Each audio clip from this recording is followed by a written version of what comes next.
Labą dieną visiems sugrįžusiems arba naujai prisijungusiems. Ką tik gavome naujausios statistinės informacijos, kad migracija Lietuvoje pasiekė kritinį lygį. Kyla daug klausimų, ką daryti su darbo vietom, kur žmonės migruoja, kodėl Lietuvoje nėra sudarytos sąlygos jiems pasilikti.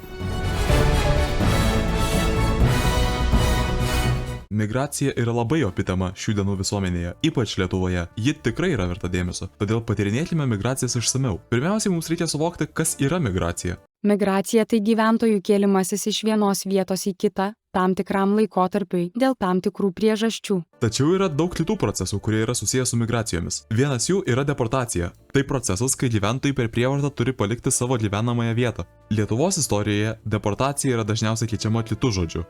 Kitas svarbus procesas yra repatriacija, arba kitaip vadinama reemigracija. Tai yra migrantų grįžimas į tėvynę bei savosios valstybės pilietybės atgavimas.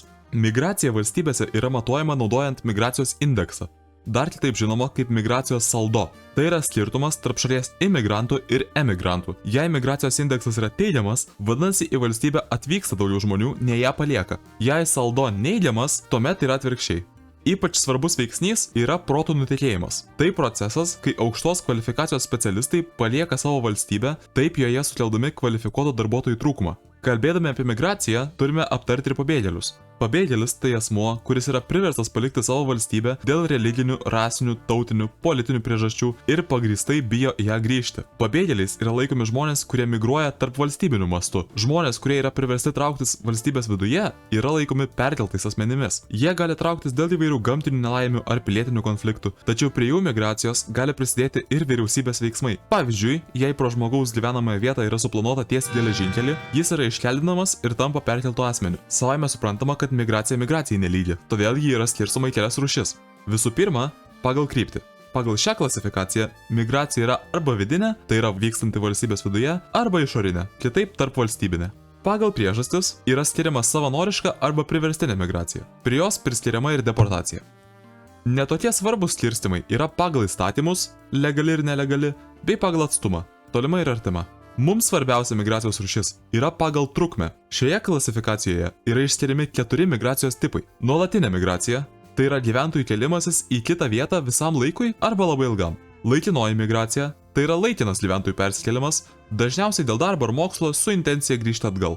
Sezoninė migracija yra labai panašiai į laikinąją, tačiau ji yra pririšta prie tam tikro sezono. Geriausi pavyzdžiai yra migracija į kitas valstybės nurinkti derliaus arba aptarnauti turistus. Švytuoklinė migracija, kaip ir galima atspėti iš pavadinimo, yra nuolatinis judėjimas pirmyn ir atgal, tarsi laikrodžio švytuoklė. Dažniausiai šis reiškinys pasireiškia valstybės viduje, kai žmonės kasdien važinėja iš mažesnių gyvenviečių į miestus dirbti arba mokytis. Žinoma, turime paminėti ir migracijos priežastis, dėl ko žmonės iš vis renkasi migruoti. Pačios aiškiausios yra darbas ir mokslas, taip pat geresnių gyvenimo sąlygų ieškojimas. Tačiau jų yra ir daugiau. Pavyzdžiui, palankesnis klimatas, maisto trūkumas, stichinės nelaimės, ekologinės nelaimės, šeimyninės priežastys ir dar daug kitų. Tačiau ne visiems migrantams jų kelionės yra sėkmingos. Yra veiksnių, kurie trukdo žmonėms migruoti. Tai gali būti valdžios režimas, migracijos kontrolė, ligos, įvairios šeimyninės aplinkybės, lėšų stoka ar imigrantų kvotos.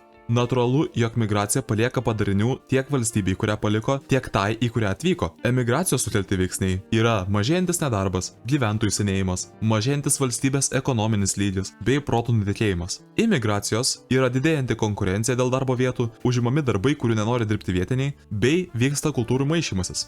Vienas svarbiausių migracijos rezultatų yra užsieniečiai. Užsienietis tai užsienio valstybės pilietis, esantis atitinkamos valstybės teritorijoje. Lietuvoje 2025 metais gyvena apie 220 tūkstančių užsieniečių, iš kurių daugiausiai apie 80 tūkstančių yra Ukrainos piliečiai. Šiuo metu užsieniečiai sudaro apie 8% visų Lietuvos gyventojų. Lietuvoje per paskutinius 30 kelis metus vyko intensyvi emigracija. Beveik 500 000 gyventojų, kurių neteko Lietuva, buvo emigrantai. Didžiausios emigracijos bangos Lietuvoje vyko prieš ir po pasaulinių karų, sovietų tremčių metu, taip pat atsidarius sienoms po nepriklausomybės bei po 2008 metų ekonominės krizės. Gavome vis naujesnės informacijos, kad į Lietuvą atkeliavo dar viena migrantų banga. Visi galime didžiuotis šiuo pasiekimu. Tikėkime, kad situacija ateityje tik tai gerės.